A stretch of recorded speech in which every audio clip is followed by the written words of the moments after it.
සෙම තියෙන කැස්සකට වියලි කැස්සට බොන පැණියක් බිව්වොත් ඔයාගේ පෙනහළු වලට මොකද වෙන්නේ කියලා දන්නවද?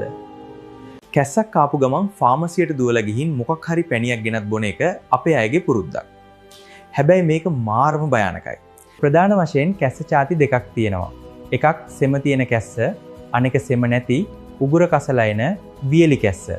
සෙම තියෙන කැස්සකදී අපි දෙන්නේ එක්ස්පෙක්ට්‍රන්ට්ස් කියන ඖෂධ කාණ්ඩය.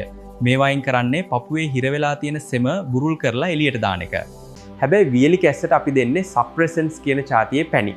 මේ වයින් කරන්නේ ඔයාගේ මොළයෙන් එන කැස්ස සිග්නල් එක යටපත් කරන එකයි. ඉතින් ඔයාට සෙම තියෙද්දී අර කැස්ස යටපත් කරන පැණියක් බිව්වොත් මොකද වෙන්නේ? සෙම ටික එළියට යන්නේ නැතුව පපුවේම ගල් වෙනවා. ඊට පස්සේ ඒ සෙම නරක් වෙලා බැක්ටීරියා හැදිලා නියුමෝනියාව වගේ දරුණු ආසාදන තත්ත්වයන් පවා ඇති වෙන්න පුළුවන්. අන්න ඒ නිසයි ෆාමසියකින් බෙහෙත් ගන්නකොට අනිවාර්යයෙන්ම එතනින් ඖෂධ වේදියාට ඔයාගේ කැස්සේ ස්වභාවය හරියටම කියන්න ඕනේ. ඔයාලගේ ගෙදරත් ලෙඩේ බලන්නේ නැතුව පරණ පැණි බෝතල් හොයාගෙන බොන අය ඉන්නවද? එයාලව පල්ලෙහා කමෙන්ට්ස් වල මෙන්ෂන් කරන්න. ලෙඩේ වැඩි කරගන්න නැතුව හරි බෙහෙත බොන්න මේ වීඩියෝ එක යාළුවන්ට ෂෙයා කරන්න, channel එක follow කරන්නත් අමතක කරන්න එපා. හැමෝටම ජය වේවා.